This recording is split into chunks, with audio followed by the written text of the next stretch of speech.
Ethan Moore had always harbored a quiet fascination with the old Victorian mansion perched atop the hill. It wasn't just the way its intricate gables and arched windows caught the sunlight, or how its silhouette darkened the horizon at dusk like a solemn sentinel. It was the mystery.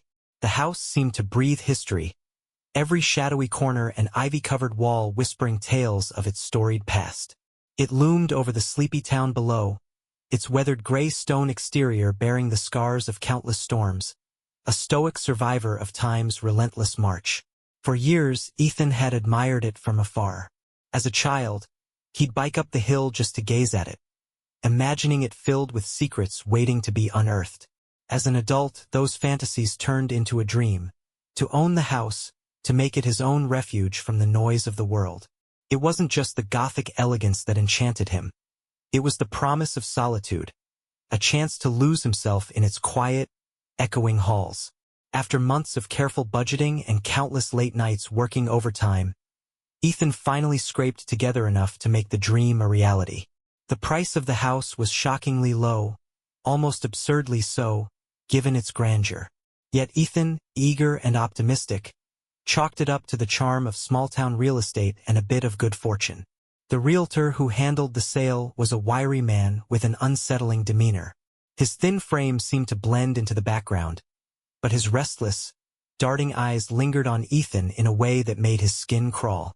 During their meetings, the man was always in a rush, his sentences clipped, his hands twitchy as if he couldn't wait to be done with the transaction.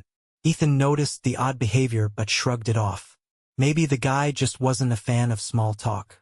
When the day of the move finally arrived, a crisp November chill hung in the air, the kind that cuts through layers and leaves a faint sting on your skin. Ethan pulled up to the house in his old pickup truck, the back loaded with boxes and furniture, and took a moment to soak in the view. The house seemed even larger up close, its towering facade almost oppressive. The windows glinted dully in the overcast light, and the wind carried with it an eerie, low whistle as it passed through the nearby trees.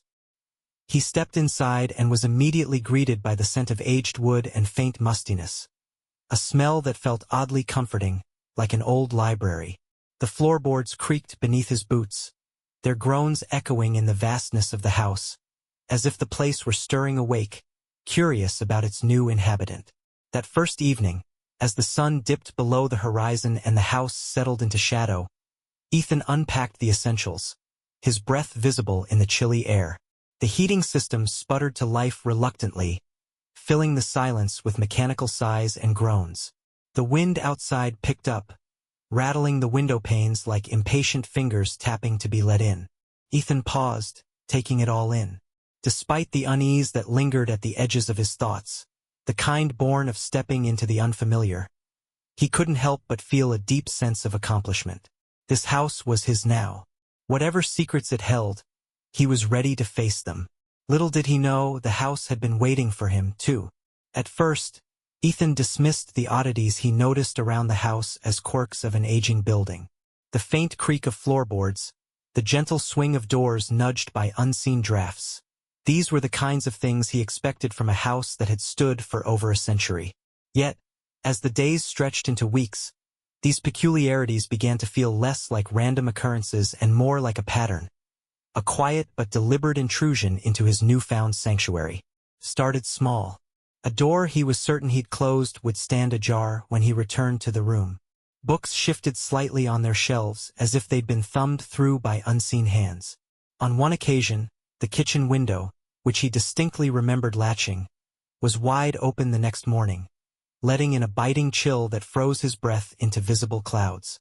The scent of decay was another unsettling anomaly. It wasn't constant but rather a faint, fleeting odor that would drift through the halls without warning. It reminded Ethan of rotting wood and damp earth, a cloying smell that clung to his senses long after it vanished. He scoured the house for the source, checking under floorboards, behind furniture, and even inside the walls of the basement, but he found nothing to explain it. One afternoon, as he was organizing the study, a room he quickly decided would be his favorite, Ethan's attention was drawn to something unusual. The floorboards near the desk bore faint, intricate carvings, symbols that looked ancient and otherworldly. At first, He thought they might have been decorative, some forgotten flourish of the original builders. But the longer he stared at them, the more they unsettled him. Their lines were too sharp, their shapes too deliberate, as if they carried a meaning he couldn't quite grasp. Despite the growing sense of unease, Ethan continued to rationalize. Old houses had histories, he told himself.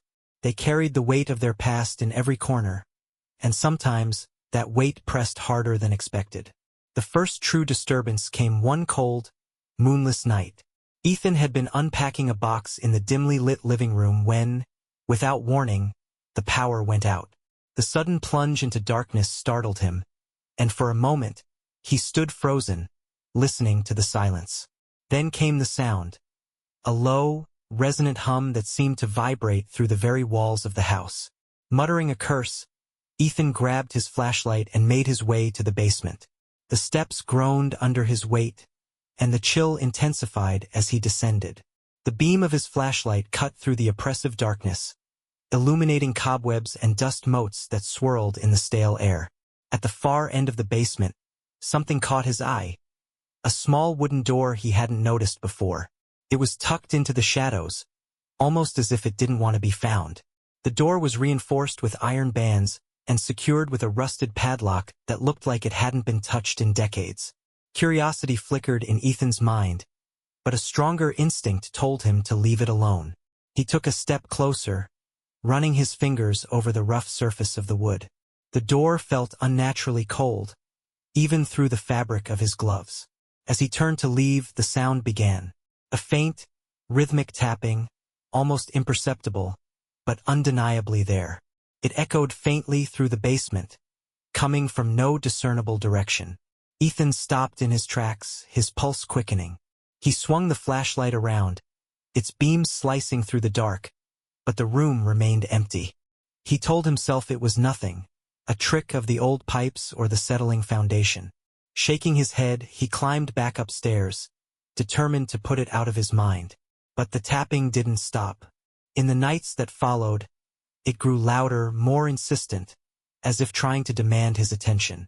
Ethan began to dread the stillness of the house, the way its silence amplified every creak, every whisper of sound. He could feel something lingering at the edges of his awareness, just out of reach, waiting for him to acknowledge it.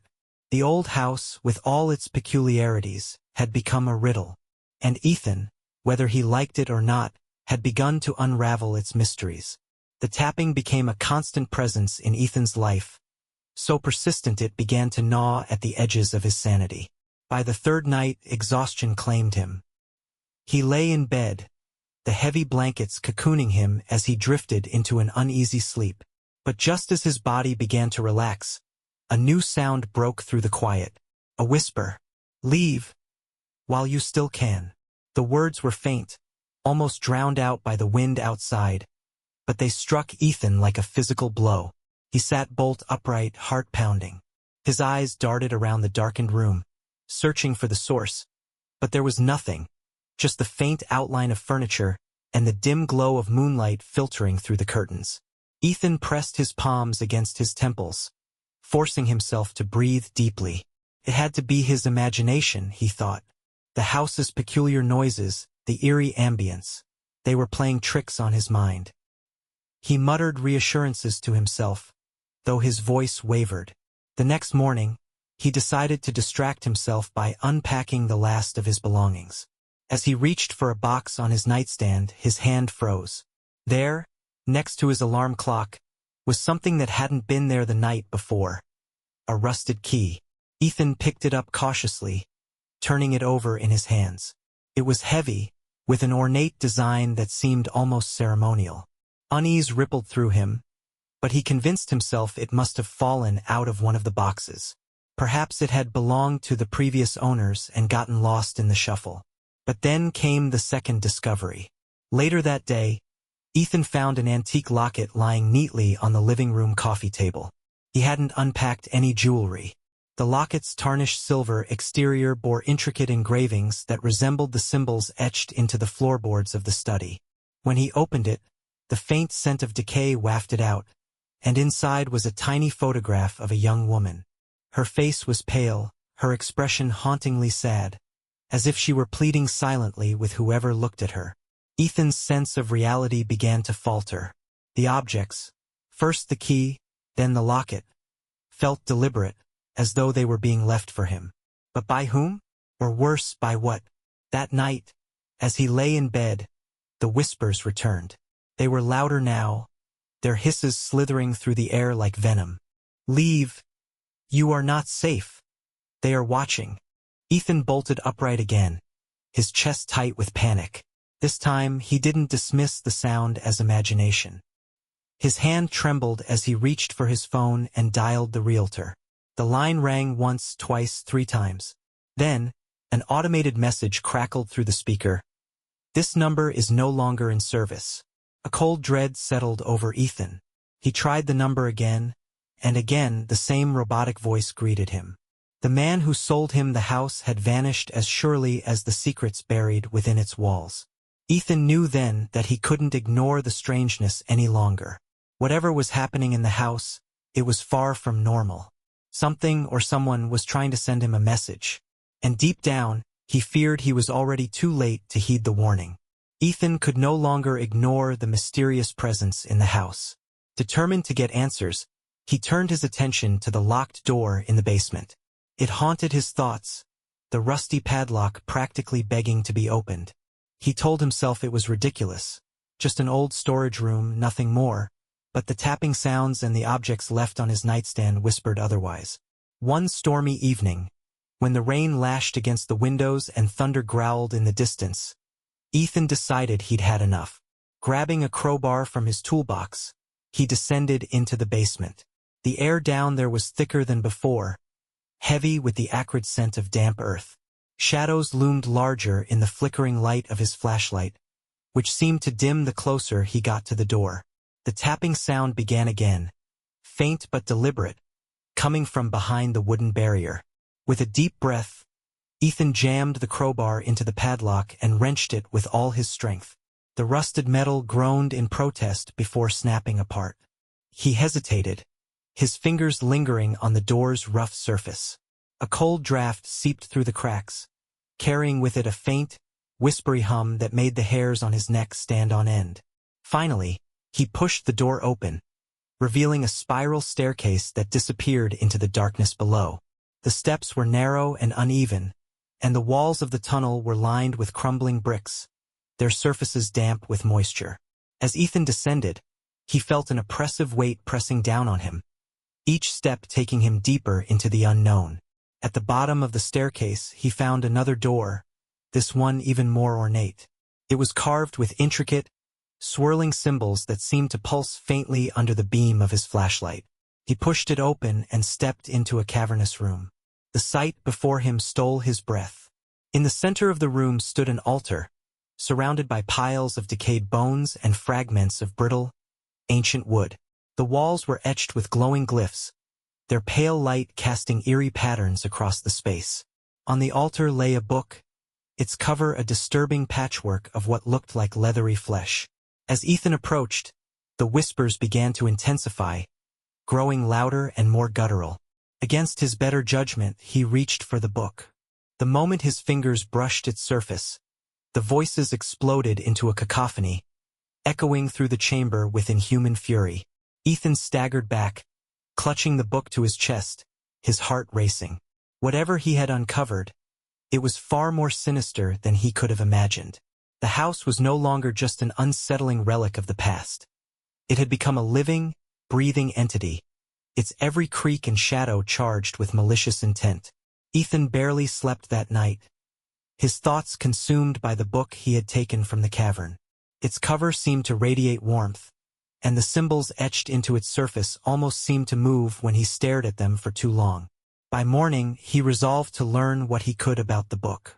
He spent hours scouring the internet, searching obscure forums and scanning through ancient texts in online archives. It was there, buried in an old digital manuscript, that he found his first clue. The symbols matched those associated with an ancient cult devoted to beings called the Watchers.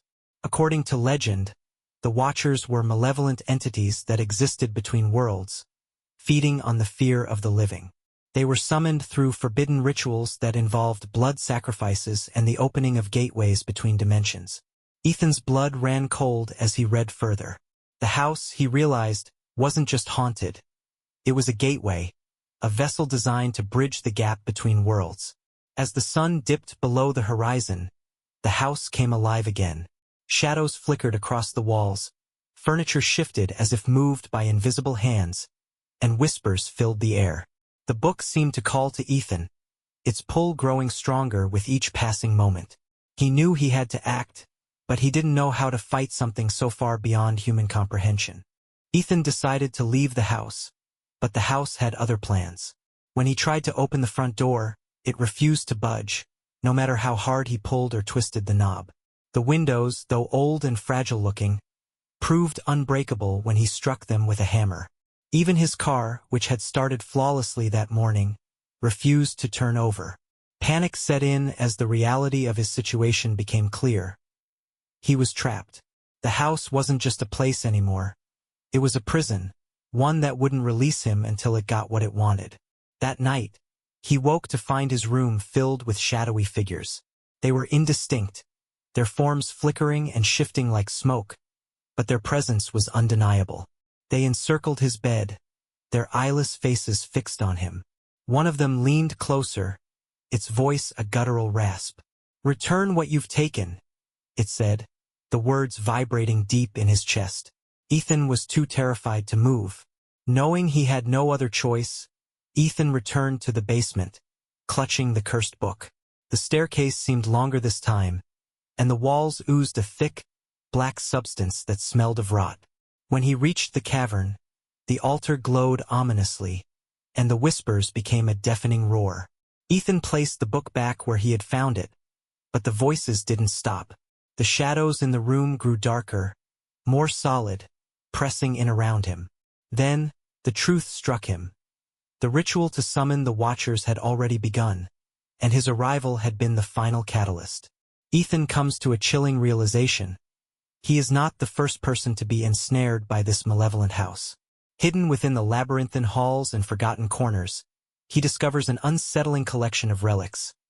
Sepia-toned photographs of strangers with hollow eyes, crumpled letters penned in trembling handwriting, and fragments of journals, their pages yellowed with age. The writings weave a haunting narrative. The house chooses its victims, compelling them to descend into the mysterious subterranean chamber to perform an ancient, incomprehensible ritual. Each account mirrors his own experience, as though history is trapped in an endless, sinister loop. The glyphs on the walls pulsed with light, and a swirling portal opened above the altar, its center a churning mass of black and red energy. From within, clawed hands began to emerge, their jagged edges gleaming in the dim light. A voice boomed in his mind, "Sacrifice or perish." On the ground near the altar lay a rusted dagger. Ethan's hands trembled as he realized the grim choice before him. His life, or someone else's, to complete the ritual and seal the gateway. Desperation leads Ethan to an ancient, leather-bound book he'd previously overlooked. Within its brittle pages lies a spell, a way to temporarily seal the portal. But the incantation comes with a dire warning. The portal's energy must be absorbed, and the one who performs the spell will become its vessel. With no other choice, Ethan recites the forbidden words. The portal collapses with a deafening roar, yet he feels an unbearable weight settle upon him. The house grows eerily still, but Ethan is no longer free. He has become the house's new guardian, an invisible warden tethered to its dark power. Trapped within its walls, he can feel the house's hunger growing, its malevolence seeping into his very being. As time stretches into eternity, Ethan watches helplessly as the house continues its sinister cycle. It lures new inhabitants with its deceptive charm, feeding on their curiosity and fears. Ethan, bound by the house's will, tries to intervene. He leaves cryptic warnings scrawled in the dust, faint whispers in the dead of night, and fleeting visions in cracked mirrors. But the house is relentless, erasing his efforts or twisting them into traps. Each new victim, a young family, a lonely wanderer, an ambitious artist, falls prey to the house's machinations. their fates echoing the same tragic pattern. Ethan's despair deepens, yet a flicker of hope remains. Perhaps one day, someone will see his warnings for what they truly are. Decades pass, and the house's power grows, feeding off the lives it has consumed. Each new resident unwittingly brings it closer to reopening the portal. The cycle becomes unstoppable, its momentum building with each successive victim. Then, one day, Claire Harper, a tenacious historian with a fascination for local legends, arrives. Unlike the others, Claire senses the house's sinister nature almost immediately. She discovers Ethan's clues, a hidden diary page, a whispered plea in the dark, and pieces together fragments of his story. Unlike those before her, Claire is determined to break the cycle, even if it means risking her own life. Claire uncovers the same ancient book that Ethan once used, but she approaches it with a different intent. Rather than perform the ritual, she seeks a way to destroy it. Her research in Ethan's hidden notes lead her to a revelation. The house's power is tied to its foundation, an artifact buried deep beneath its floors. Destroying it would sever the house's connection to the dark forces, but the act requires a life to complete the severance. Faced with an impossible choice, Claire decides to sacrifice herself. Armed with her newfound knowledge, she descends into the depths, confronting the house's malevolence head-on. As she performs the ritual, the house fights back, warping reality around her. Memories of her past, fears she thought buried, and echoes of those who came before threatened to break her resolve. But Claire's determination proves stronger. With her final breath, she shatters the artifact, unleashing a blinding light that consumes the house from within. When the dust settles, the house is no more. Its twisted corridors and oppressive shadows have vanished, leaving only a charred ruin in their place. Yet, Claire's sacrifice was not in vain. Before her final act, she left behind a detailed account of her findings, hidden where only the most determined would discover it. Her notes serve as a warning and a guide, ensuring that others will know the truth. However, as authorities comb through the wreckage, the ancient book is nowhere to be found. Far away, in another unsuspecting town, a new house begins to whisper its call, hinting that the cycle may not be entirely broken. The terror, it seems, has merely found a new home,